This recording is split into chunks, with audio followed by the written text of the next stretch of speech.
Bonjour, je m'appelle Cheryl Larivière et bienvenue à l'émission Sur la faille de Cadillac, une série de balados-diffusion du Musée minéralogique de l'Abitibi-Témiscamingue à Malartic, présentée par la mine Kina de Westdome, qui vous invite à parcourir l'histoire de l'Abitibi-Témiscamingue autrement. Depuis le début de la série, on suit la route 117 à travers les grands camps miniers de l'Abitibi-Témiscamingue, de Louvicourt à Val-d'Or, en passant par Malartic, Cadillac, puis jusqu'à Rouyn-Noranda. On a vu comment cette bande géologique, la faille de Cadillac, a structuré le développement de tout un territoire. Comme elle a attiré les prospecteurs, façonné les villes et relié entre eux des espaces qui, au départ, étaient complètement isolés. Mais aujourd'hui, on arrive à la toute fin de notre parcours. Par ce que l'on va voir aujourd'hui, c'est que le développement minier de l'Abitibi-Témiscamingue et celui du nord de l'Ontario sont profondément liés, par les mêmes prospecteurs, les mêmes réseaux et surtout par cette même faille qui traverse le territoire. Alors Maxime, quand on arrive à Kirkland Lake, est-ce qu'on est encore, d'une certaine façon, sur la faille de Cadillac? Oui, tout à fait. Puis c'est la première chose peut-être à faire dans l'épisode aujourd'hui, c'est justement de se situer un petit peu. On est dans le nord-est de l'Ontario, donc pas très loin de la frontière québécoise. Donc géographiquement, on est vraiment dans le prolongement direct de l'Abitibi-Témiscamingue puis de la faille de Cadillac. Mais ce qui est intéressant, c'est que le développement du secteur commence un petit peu plus tôt que ce qu'on a vu jusqu'ici, puis pour plusieurs raisons. Entre autres parce que Kirkland Lake se trouve un peu entre deux grands centres miniers ontariens qui sont déjà bien établis au début du 20e siècle. Il y a Cobalt au sud, qui est surtout connu pour l'exploitation de l'argent, puis Porcupine, plus au nord, qui est près de l'actuelle ville de Timmins, où on exploite l'or. Donc assez tôt, on cherche à relier ces deux pôles-là, que ce soit par des routes, des voies de transport ou simplement par l'exploration du territoire entre les deux, donc entre Cobalt et Porcupine. Et c'est dans ce contexte-là qu'on commence à s'intéresser au secteur de Kirkland Lake, avec notamment le développement d'un premier noyau autour du village de Swastika dès les années 1900, donc à proximité de l'actuelle ville de Kirkland Lake. Dès 1908, on voit des mines comme The Lucky Cross ou la Swastika Mine être mises en opération.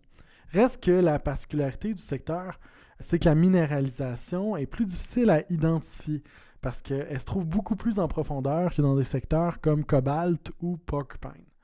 Donc oui, on est en Ontario, mais c'est pas un monde qui est complètement à part. Au contraire, c'est un développement qui est très connecté avec ce qu'on voit en Abitibi-Témiscamingue.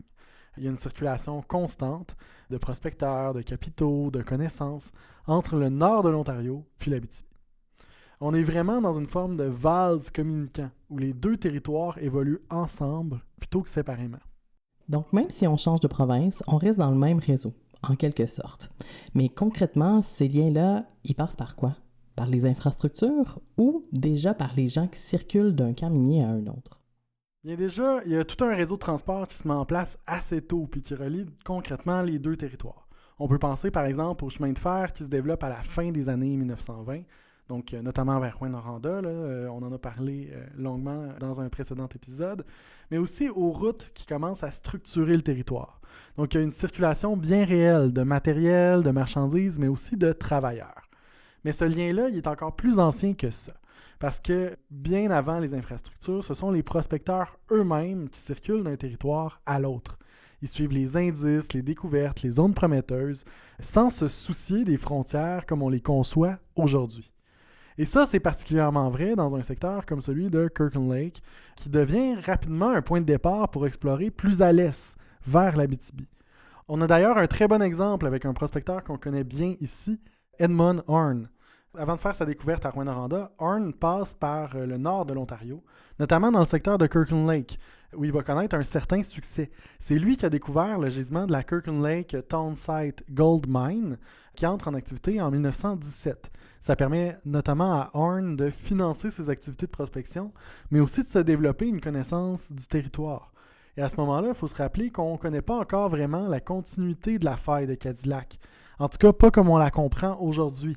Donc, quand Horne décide de pousser plus loin vers l'est, vers la rivière Arcana, vers l'Abitibi, c'est en partie un pari, une intuition.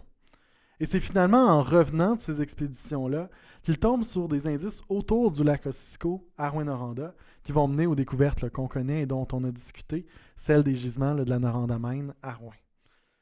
Donc des parcours comme celui-là, ça va encourager d'autres prospecteurs à faire la même chose, c'est-à-dire traverser vers l'Abitibi, explorer plus loin et à contribuer tranquillement au développement qu'on a vu dans les épisodes précédents.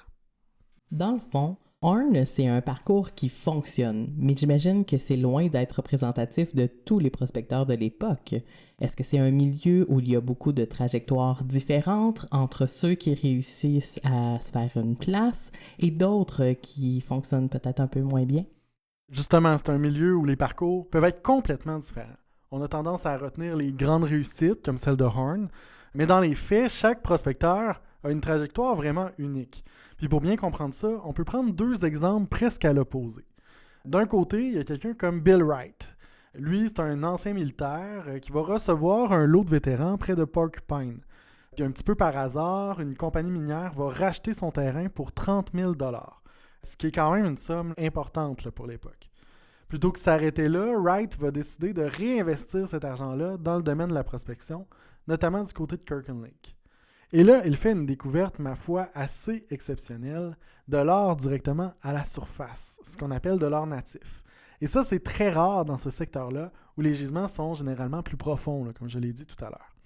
Donc, à partir de là, ça va lancer toute une série de projets. Sa découverte va contribuer à la mise en valeur de la mine Wright-Hargreave, puis il va aussi investir dans d'autres exploitations, comme la mine Sylvianite. Donc lui, non seulement il fait une découverte, mais il réussit aussi à capitaliser dessus, à investir au bon moment, puis à construire quelque chose qui va durer. Et pendant ce temps-là, même quand il retourne à la guerre, ses investissements continuent de lui rapporter. C'est fascinant parce qu'on pourrait avoir l'impression que c'est surtout une question de chance. Mais à l'inverse, est-ce qu'il y a des exemples de prospecteurs qui font une découverte importante sans réussir à en tirer vraiment profit? Certainement, puis c'est là qu'on voit que c'est pas seulement une question de chance. Dans le cas de Wright, les historiens vont plutôt parler de quelqu'un de réfléchi, qui a su prendre les bonnes décisions au bon moment. Mais c'est pas le cas pour tout le monde. Il y a aussi des prospecteurs qui font des découvertes majeures, mais qui réussissent pas à les transformer en succès à long terme. Un bon exemple, c'est Sandy McIntyre. Déjà en 1909, du côté de Porcupine, il découvre un gisement très prometteur. Mais assez rapidement, il va dépenser tout l'argent qu'il en tire, en particulier dans l'alcool et dans le jeu. Puis quelques années plus tard, en 1914, il fait une autre découverte importante, cette fois dans le secteur de Kirkland Lake. Une découverte qui va mener éventuellement à la mine Tech Hughes. Et pour le récompenser, on lui donne une participation importante dans la compagnie, soit environ 150 000 actions. Mais encore une fois, il ne conserve pas cet avantage-là. Il part célébrer sa découverte à Montréal.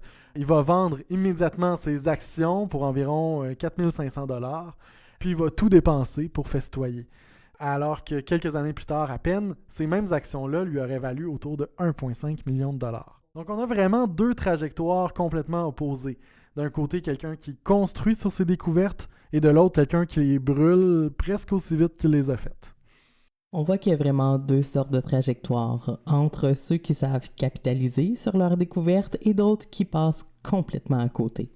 Mais il y a aussi des prospecteurs qui réussissent autrement. Pas nécessairement par un coup d'éclat immédiat, mais plutôt en misant sur le long terme, sur une forme de patience.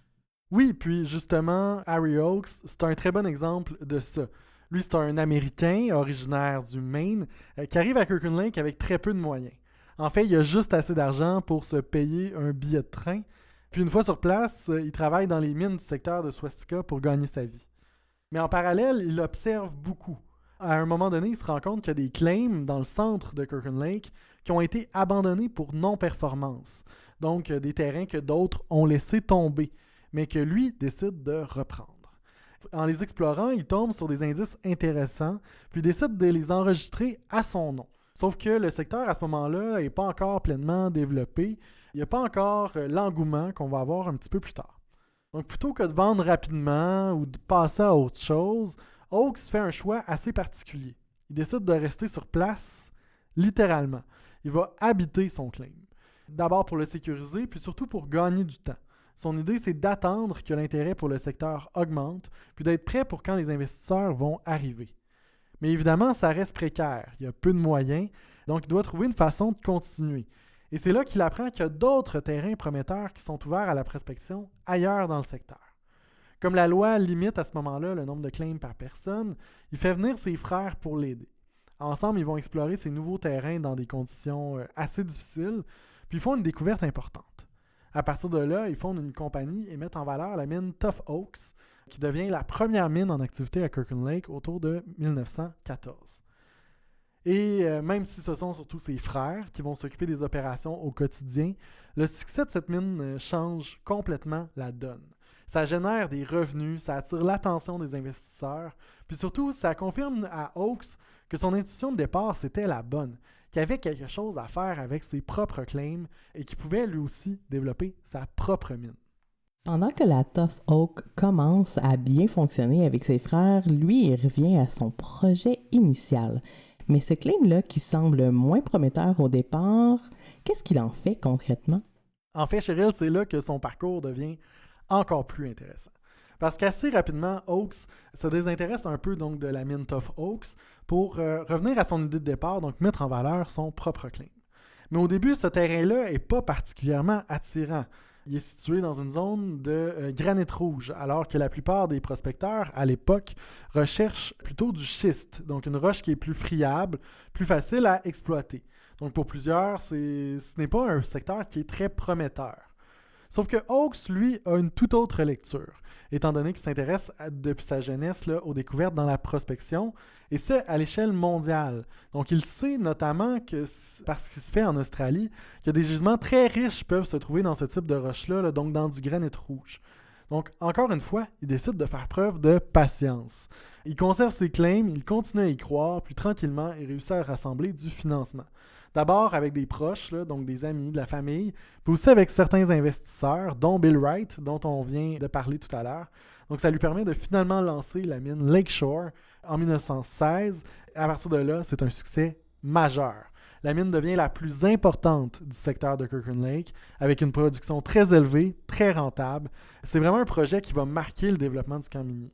Donc, Oaks passe d'un prospecteur presque sans moyens, pour tout dire, à la tête de l'une des mines les plus importantes du secteur.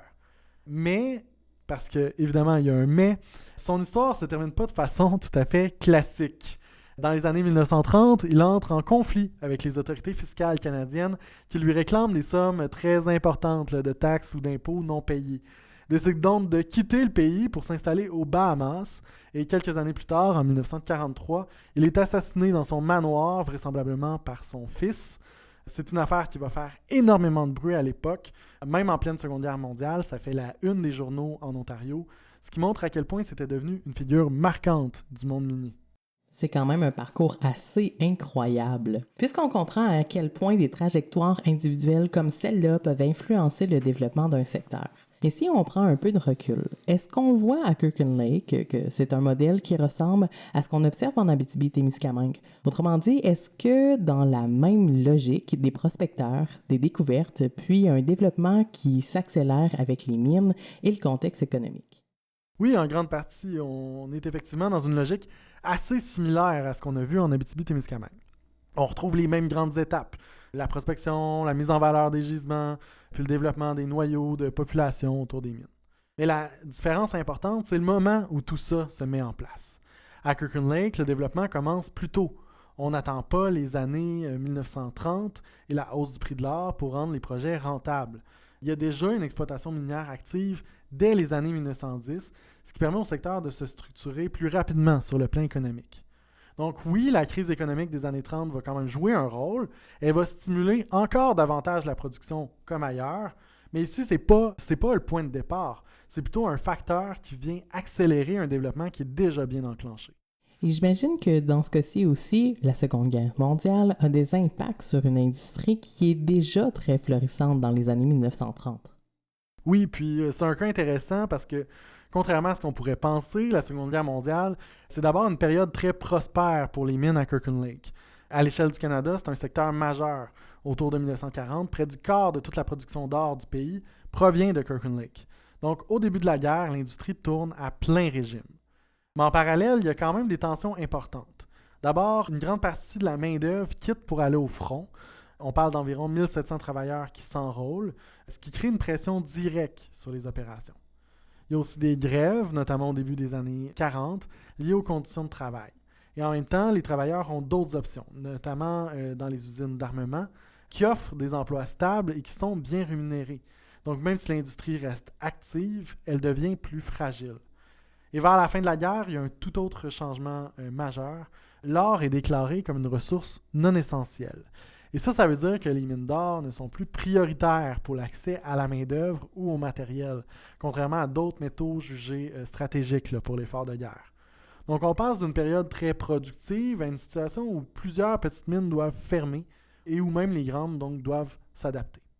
Après cette période-là, est-ce qu'on observe, comme en Abitibi-Témiscamingue, une forme de ralentissement une fois que les grandes mines commencent à fermer?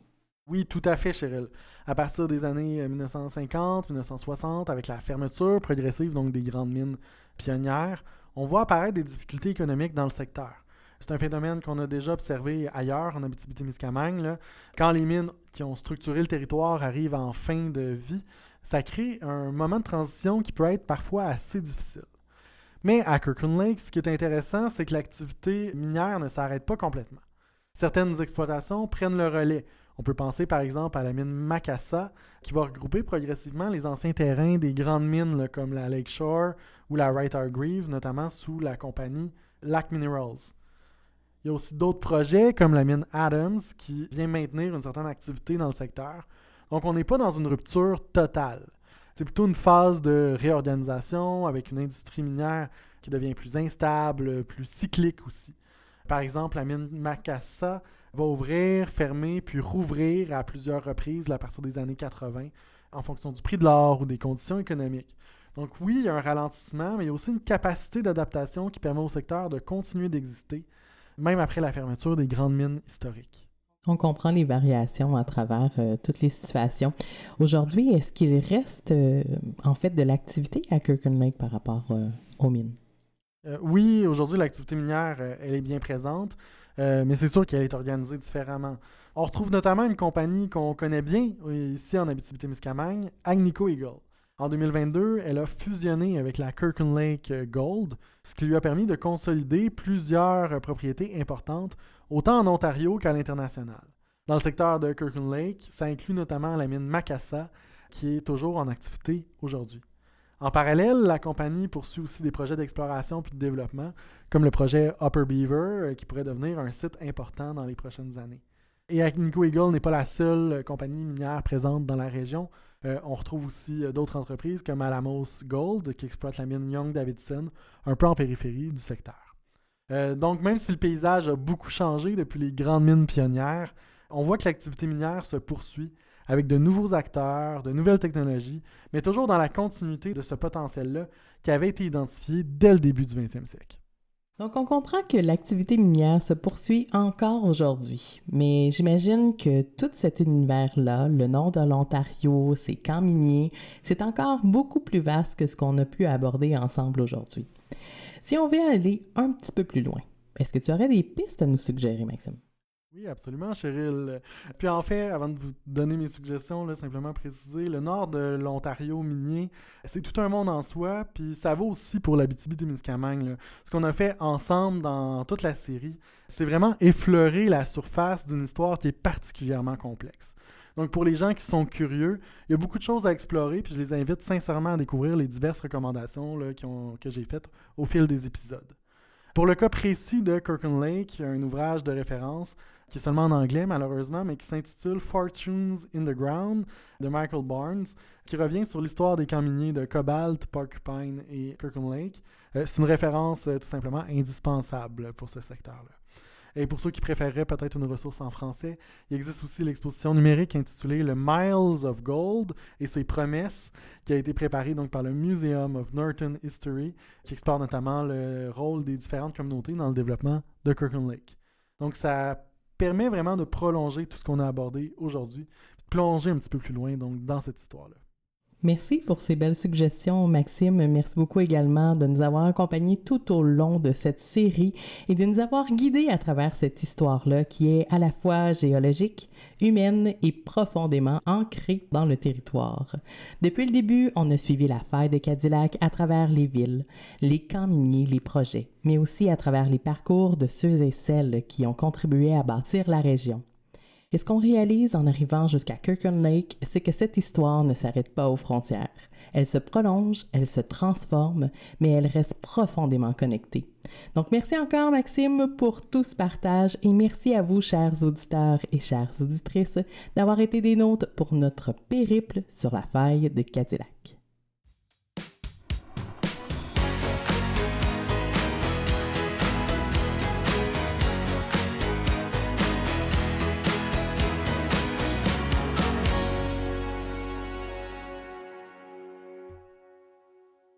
Vous venez d'entendre Sur la faille de Cadillac, une série produite par le Musée minéralogique de l'Abitibi-Témiscamingue à Malartic.